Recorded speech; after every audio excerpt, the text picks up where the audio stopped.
Oke, selamat pagi. Assalamualaikum warahmatullahi wabarakatuh. Om Swastiastu, Namo Buddhaya, salam kebajikan, rahayu, dan salam sejahtera untuk kita semua.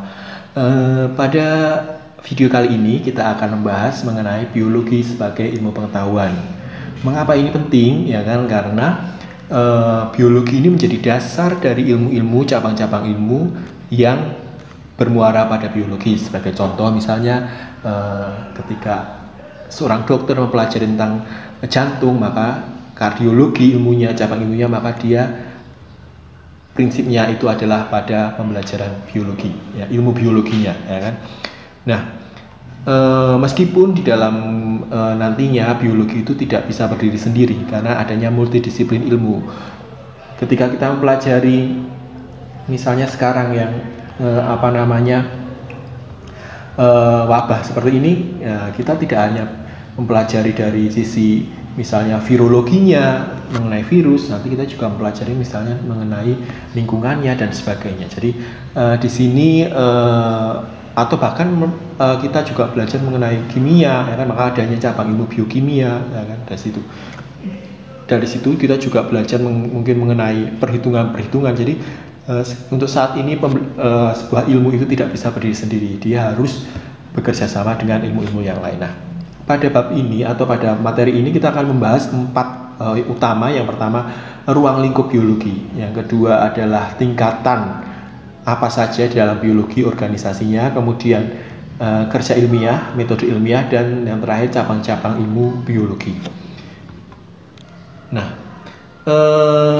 biologi itu kita sudah sering mendengar, ya, bahkan dari SD, SMP, ya kan.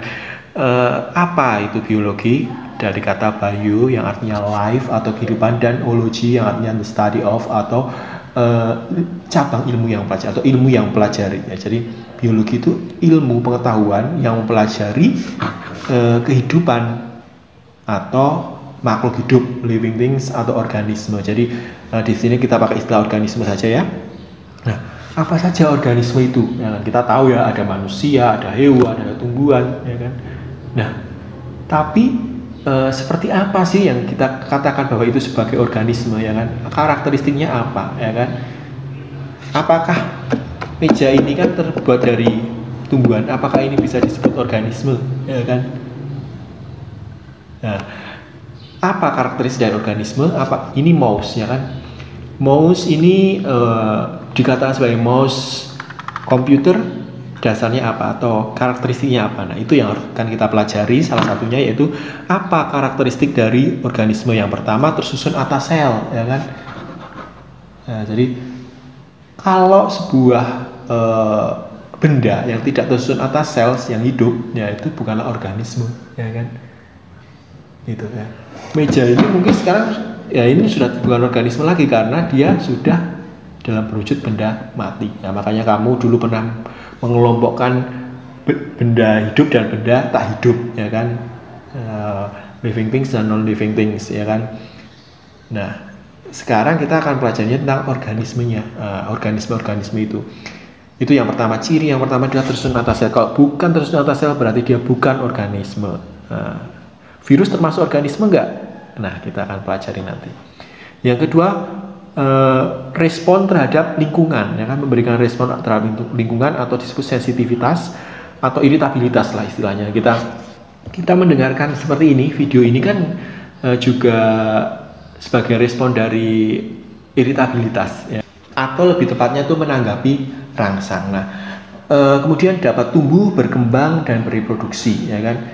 Kita dari anak-anak kemudian masuk SD, SMP, SMA, kuliah nanti, ya kan. Nah, itu pertumbuhannya kan kelihatan, ya kan, dari kecil hingga tinggi, ya kan, itu pertumbuhan. Nah, kalau perkembangan itu bagaimana, Pak?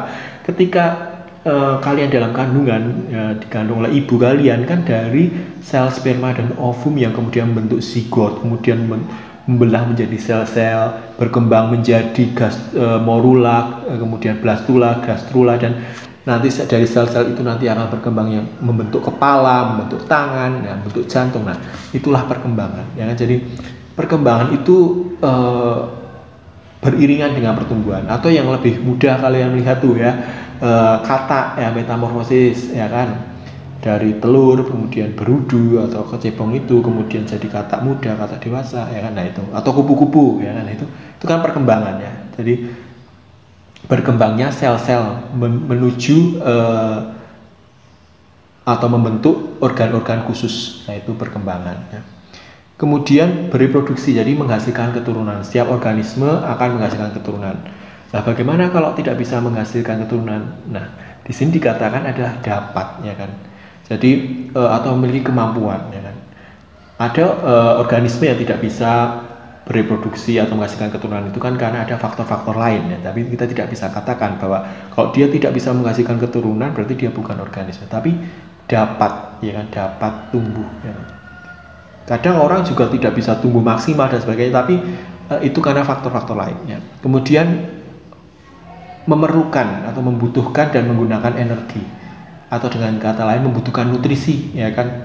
Nutrisi atau makanan yang dimakan itu nanti akan masuk ke dalam tubuh kita, kemudian dicerna kan. Nah, dibawalah ke sel. Nah, mengapa sel itu penting? Nah, makanya itu nanti nutrisi-nutrisi itu, zat-zat itu nanti akan diubah menjadi energi sehingga kita bisa bicara seperti ini, kamu bisa menonton video ini dengan jelas. Nah, itu karena adanya membutuhkan energi atau membutuhkan nutrisi, ya kan, untuk menjadi sebuah energi.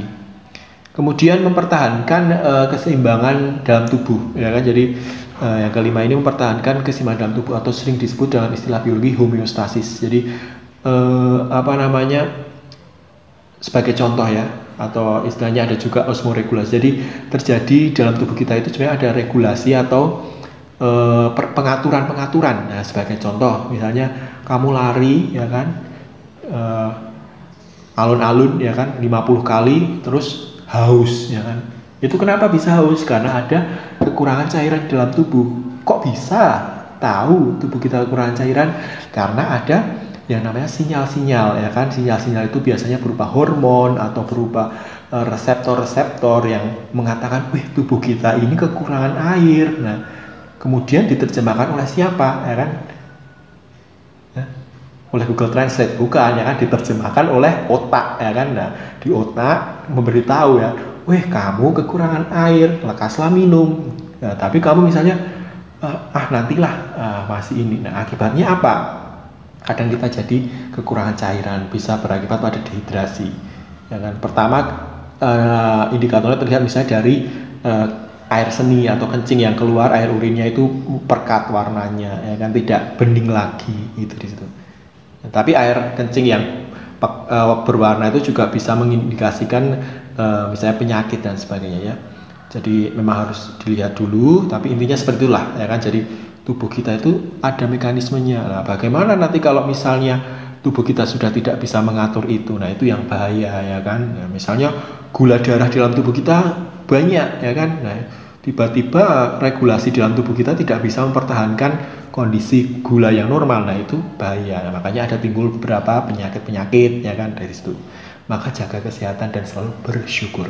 Kemudian adanya evolusi dan adaptasi. Evolusi itu tidak bisa kita lihat sekarang terus kemudian besok atau dalam waktu 50 tahun, tidak bisa, ya kan. Akan dilihat beratus-ratus tahun, akan beribu-ribu tahun, bahkan berjuta-juta tahun. Nah, tapi sebagai organisme itu juga melakukan adaptasi, ya kan. Makanya kita kan selalu adaptasi, misalnya lingkungan seperti ini, misalnya udara dingin dan sebagainya, itu kan kita bisa adaptasi. Orang di dataran rendah mungkin berbeda kadar darahnya, misalnya hemoglobinnya dengan orang di dataran tinggi. Nah, itu kita kan adaptasi. Kadang orang tidak bisa beradaptasi nah itu. Atau organisme-organisme itu kan sering beradaptasi. Jadi itu karakteristik-karakteristik umumnya, meskipun banyak karakteristik-karakteristik lain dan pengecualian lain. Nah, tapi ini yang umum, ya. Yang pertama itu jelas tersusun atas sel. Nah,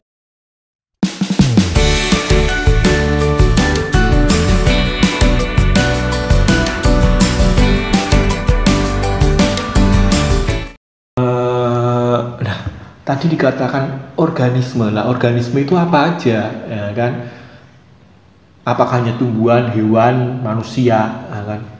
Nah, kalau di dalam biologi itu ada yang namanya pohon filogeni, ya. Pohon filogeni itu ibaratnya seperti pohon silsilah, tapi ya bukan ya, tapi urut-urutannya ya kan, ibaratnya nenek moyangnya dari mana ya kan, dilihat berdasarkan sejarah ya kan, sejarah kehidupannya. Jadi makanya itulah biologi itu juga salah satu cabang yang mempelajari misalnya adalah taksonomi ya kan, itu mempelajari oh ini pengelompokannya dengan ini nih, tahun depan udah berbeda lagi. Nah itulah perkembangan biologi itu sebenarnya berkembang sangat cepat, dan tiap orang tuh kadang memiliki aliran-aliran tersendiri. Jadi saya misalnya nanti kamu lihat di buku ya, kingdom ada yang menyebut 5 kingdom, ada yang 6 kingdom ya kan? Nah itulah perkembangan biologi itu sangat pesat ya kan. Jadi kalau dilihat dari sejarah atau dari pohon filogeninya, di dunia ini hingga saat ini ada 3 domain atau 3 kelompok besar utama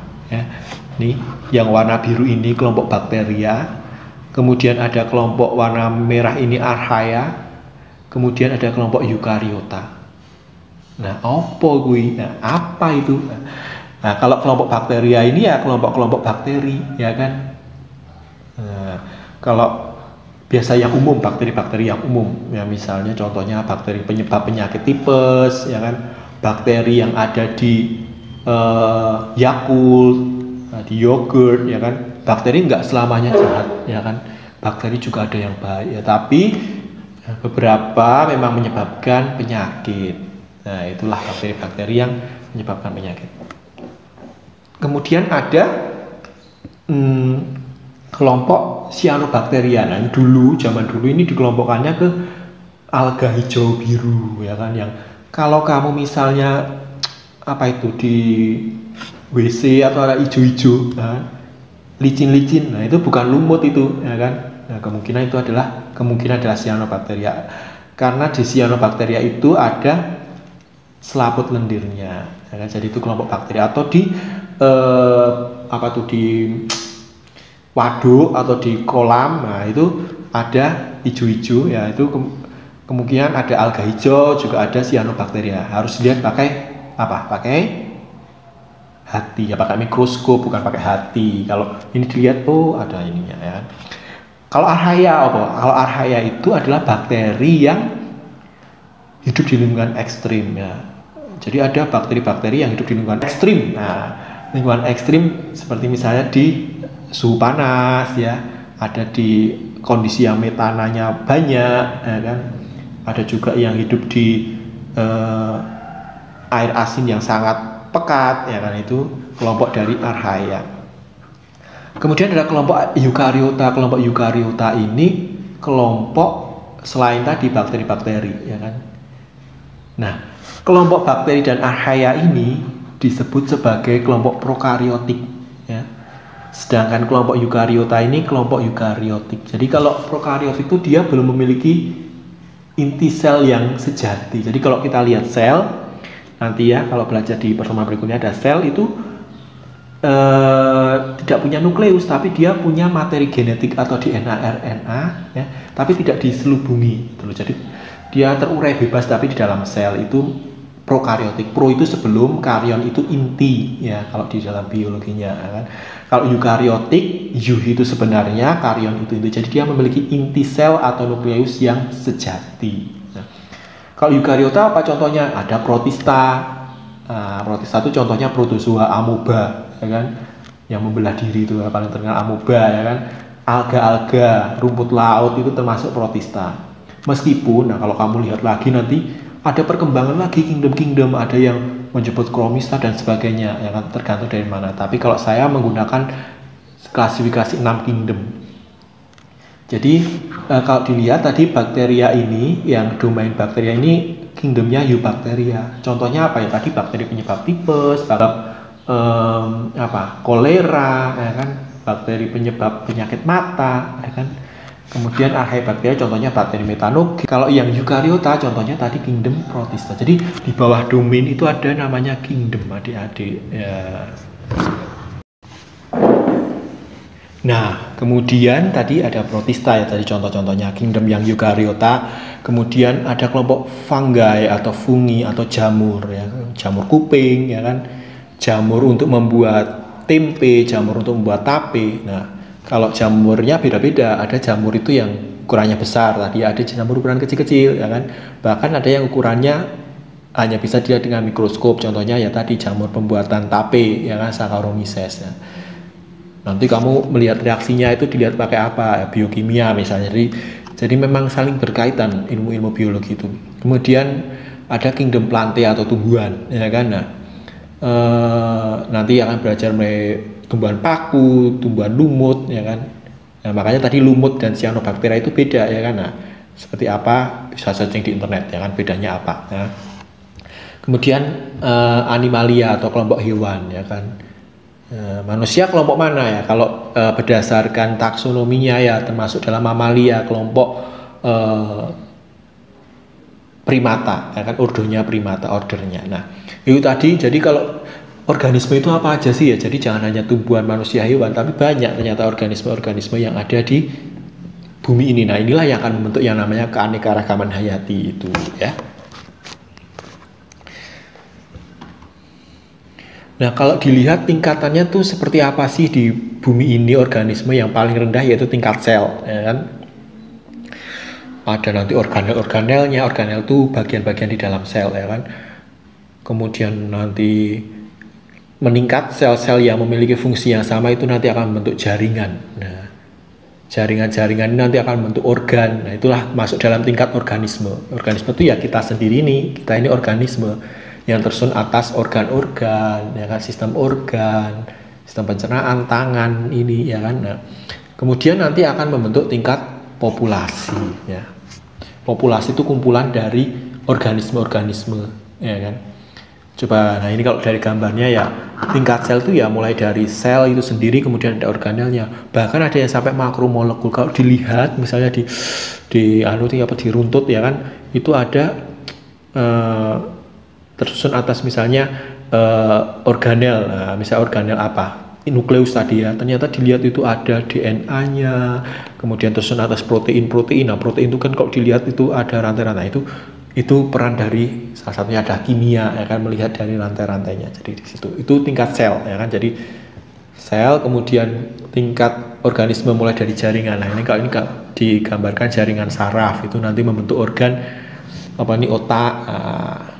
Membentuk sistem saraf kan gitu, dan bentuk organisme ini saya gambarkan bebek, ya kan. Kalau pada manusia misalnya apa, jaringan, misalnya jaringan epitel, melindungi permukaan tubuh, ya kan, nanti akan membentuk apa, organ kulit, organ sistemnya apa, ekskresi, yang mengeluarkan keringat, ya kan, itu. Kemudian tingkat populasi ya tadi, organisme-organisme atau individu-individu istilahnya kalau di buku-buku itu akan membentuk populasi. Misalnya kumpulan dari belalang membentuk populasi belalang, ya kan, gitu ya. Nah, kalau bicara tentang populasi, ya kan, nanti populasi-populasi yang runtut-runtut ini nanti akan membentuk komunitas. Misalnya di sawah ya, komunitas sawah itu akan tersusun atas misalnya populasi padi, populasi belalang, populasi katak misalnya. Nah, itulah komunitas sawah, ya kan.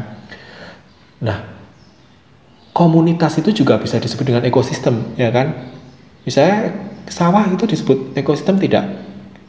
Bisa disebut kalau kita melihatnya dari interaksi antara komponen biotik dan abiotik. Wah, bingung lagi kan ya, ada biotik, abiotik. Kalau biotik itu ya organisme itu tadi, kalau abiotik yaitu yang mendukung dari biotik, misalnya tanah, air, udara. Nah, itulah kalau ada, kita memandangnya dari interaksinya atau hubungan istilahnya timbal balik lah, ya kan. Nah, itulah kita sebut ekosistem. Jadi ada, kita melihat energinya, aliran energinya dan sebagainya. Nah, itulah kita sebut ekosistem. Jadi ada yang mengatakan ekosistem adalah kumpulan dari komunitas-komunitas. Ya betul juga, ya kan. Kadang dalam sebuah ekosistem ada komunitas apa. Tetapi intinya yang penting adalah ekosistem itu adalah melihat interaksinya ya adik-adik. Jadi bukan hanya sebuah kumpulan-kumpulan, tetapi interaksi atau hubungan timbal balik antara komponen biotik dan biotik atau biotik dan abiotik. Ya kan, gitu. Kalau ada istilah spesies itu apa ya? Spesies itu ya sebenarnya individu kita ini, organisme ini kita. Nah, makanya sebenarnya di biologi kalau kita belajar taksonomi atau pengelompokan makhluk hidup, ada spesies, kemudian ada genus, ada order dan sebagainya. Nah, nanti dipelajari kalau mau mempelajari. Nah, ekosistem ini akan membentuk biosphere atau yang lebih luas yaitu bumi kita ini. Jadi bayangkan kalau ekosistem ini ya rusak, bagaimana dengan bumi kita, ya kan? Gitu. Udah nggak usah terlalu mikir ya. Yang penting kita hidup sehat, ya kan? Jangan merusak lingkungan, itu aja. Nah, kita juga harus tahu yang namanya keterampilan keselamatan kerja, ya kan? Jadi dalam biologi ataupun di ilmu-ilmu sains yang lainnya itu kita harus tahu yang namanya keterampilan kerja, bagaimana sikap kita ketika di laboratorium. Tentunya kita menggunakan jas laboratorium atau pelindung diri, ya, bukan APD ya, pelindung diri, jas, misalnya jas lab. Cara memegangnya, misalnya kalau ini memanaskan, ya kan, ke arah sana, jangan ke sini, ya kan. Nanti kalau dia muncrat ke gini ya gimana, ngelotok, ya kan. Kemudian cara menciumnya jadi begini-begini misalnya, ya kan. Rambut ya bagi yang tergerai urai diikat rambutnya. Kalau misalnya takutnya pas gini-gini kebakar, ya kan. Jadi rambutnya berapi, ya kan. Jadi monster api nanti, ya kan. Ya itulah kalau misalnya tidak menggunakan misalnya pakai jilbab ya dirapikan jilbabnya, ya kan, begitu. Atau mau pakai penutup kepala yang standar, ya kan. Begitu ya. Jadi keselamatan kerja itu penting di dalam biologi. Kemudian ada yang namanya kerja ilmiah. Nah, orang biologi, orang IPA, tapi kalau percaya hoax itu berarti bukan orang IPA, ya kan. Dikit-dikit langsung share. Kita harus melihat apakah itu sesuai fakta atau tidak, gitu ya. Tetapi memang tidak semuanya kita harus mencari sampai ini. Misalnya contohnya apa, ya kan, ilmu-ilmu lain yang mungkin seperti tata krama dan sebagainya itu kan tidak perlu terlalu ini ya. Tapi kalau biologi misalnya ada share-sharean, ya kan, bener nggak nih, yang apalagi hoax di bidang pendidikan, hoax di bidang biologi, kita harus selektif. Makanya sebagai seorang IPA atau seorang biologi itu pertama harus paling tidak berpikir kritis, ya, salah satunya dengan berpikir ilmiah atau kita kerja ilmiah. Atau kamu ingin meneliti keadaan di lingkungan sekitar kamu, ya kan, kamu observasi dulu fenomena-fenomena apa yang ada. Nah, itu kamu meneliti misalnya kok siswa-siswa sekarang ini kalau di kelas ngantuk misalnya, nah itu kenapa ya ngantuknya, ya kan. Nah itu kita nggak bisa langsung bilang mungkin dia tadi malam tidur begadang, ya kan, nggak tidur begadang, nggak bisa juga. Apa dia nggak makan? Nah, oleh karena itu kita harus melihat dulu, nah kira-kira kenapa orang-orang anak-anak siswa ini ngantuk misalnya kan. Nah terus dicari hipotesisnya, ya kan, misalnya berdasarkan teori-teori yang ada, nah, kemungkinan anak ini ngantuk adalah misalnya bekerja mengerjakan tugas sampai larut malam misalnya begitu. Kemudian nggak percaya kan, hipotesis itu adalah dugaan sementara, hipotesis ya. Setelah membuat hipotesis atau prediksi tadi, kita membuat yang namanya prediksinya dengan langkah-langkah penelitian. Jadi kita melakukan prediksi ini mungkin ya langkah-langkah penelitiannya, misalnya saya nanti mau menyebarkan wawancara satu-satu, ya kan, benar nggak seperti ini hipotesisnya. Atau misalnya dengan angket, ya, dikasih suruh mengisi. Nah itu untuk melihat data sebenarnya. Nah itu ketika kalian mewawancarai, menulis angket, itu yang namanya pelaksanaan penelitian atau eksperimen. Jadi kerja ilmiah itu tidak melulu di dalam lab, ya kan. Makanya saya kasih contoh yang lain, tapi utamanya seperti ini. Kalau di dalam lab ya eksperimen, misalnya kita ingin melihat kandungan gizi di jajanan Cimin, ya misalnya. Nah itu kan, wah ini jajanan ini mengandung pewarna, bener nggak sih, ya jangan cuma hoax sih, share ya kan. Kamu teliti, ya kan, cari data-data, kemudian diprediksi kemungkinan ini karena warnanya mencolok, ini berarti dia mengandung rodamin atau warna pakaian. Kita eksperimen, menggunakan eksperimen sesuai dengan langkah-langkah penelitian, prosedur-prosedur yang benar, ya kan. Jangan sampai prosedurnya salah sehingga hasilnya nanti jadi salah. Nah nanti kalau di biologi biasanya ada eksperimen-eksperimen kecil, nah sebagai siswa, sebagai pelajar, sebagai mahasiswa. Nah itu nanti akan mempelajari eksperimen-eksperimen kecil paling tidak di situ, ya kan? Kemudian baru memberikan kesimpulan. Tapi sebelumnya dianalisis dulu, dicari, oh ternyata memang benar nih warna mencolok ini ternyata bukan dari, misalnya bukan dari rodamin, misalnya dari tanaman, misalnya begitu. Oh, atau warna jajan yang ini, nah itu seperti itu ya. Itu kerja ilmiah. Jadi dari observasi, kemudian perumusan hipotesis, membuat langkah percobaan, mengeksperimen dan menyimpulkan. Gitu. Sebenarnya ini yang sudah dilakukan ya sebenarnya. Kemudian di dalam biologi atau sebagai mahasiswa IPA, jadi harus memiliki sifat atau sikap-sikap ya, jujur, disiplin, tanggung jawab, teliti, rasa ingin tahu, ya kan. Ketika eksperimen misalnya nggak jujur, datanya diubah-ubah. Karena apa? Mungkin data itu salah, mungkin ketika mengambil pelaksanaannya kurang tepat, misalnya ketika mengambil sampelnya kurang tepat, tidak sesuai prosedur. Nah itu makanya tadi langkah-langkah kerja ilmiah itu tidak bisa kita potong satu-satu, tapi harus mengalir sesuai itu. Harus punya tanggung jawab, disiplin, jangan gagal sekali malas, ya kan. Banyak kan tokoh-tokoh terkenal yang memiliki sekarang sukses karena dia berulang kali mengerjakan sesuatu, ya kan.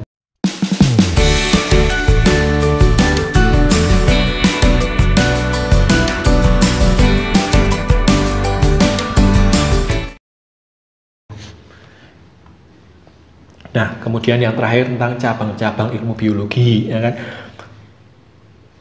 Jadi biologi itu memiliki cabang-cabang ilmu, ya kan.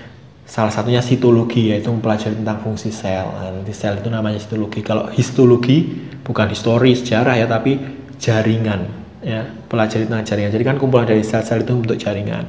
Morfologi itu mempelajari bentuk bagian luar, ya, misalnya tangan, ya, paruh, itu morfologi. Nah kalau di bagian dalamnya, organ bagian dalam namanya anatomi, misalnya melihat jantung, melihat ginjal, nah itu anatomi bagian dalam. Kalau fisiologi itu fungsi-fungsi tubuhnya, misalnya bagaimana sih kerja dari hati atau hepar, bagaimana kerja dari lambung, nah itu fisiologinya. Jadi makanya nanti akan dipelajari juga di biologi. Kemudian taksonomi tadi pengelompokan, jadi kenapa kok ini dikelompokkan unggas, kenapa aves, kenapa kok ini dikelompokkan ke dalam mamalia, kenapa dikelompokkan ke dalam misalnya kerang-kerangan, nah itu ilmunya taksonomi. Kemudian genetika itu ilmu yang mempelajari pewarisan sifat. Jadi kenapa kok hidung saya pesek, ya, misalnya, ya kan. Kemudian gigi saya kulit saya warnanya hitam, putih. Nah itu karena ada pewarisan dari orang. Kenapa tinggi, kenapa rendah, apa pendek dan sebagainya. Kalau ekologi itu ilmu yang pelajari lebih tepatnya tadi interaksi atau ekosistem tadi. Ya.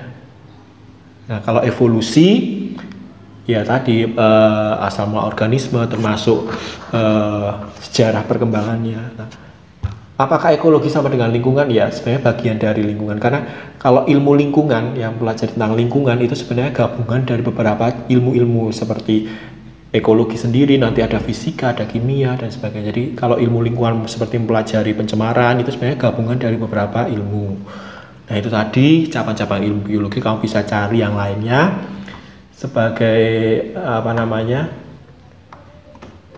post testnya. Nah coba kamu kerjakan, mungkinkah cabang-cabang ilmu biologi ini saling berkaitan. Nah, cabang-cabangnya ya, apakah morfologi sama anatomi itu berkaitan, apakah contohnya seperti apa di dalam kehidupan sehari-hari. Satu aja contohnya yang menggabungkan cabang-cabang ilmu biologi.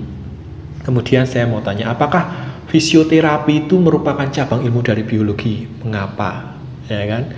Yang ketiga, apakah biokimia merupakan cabang ilmu biologi? Mengapa?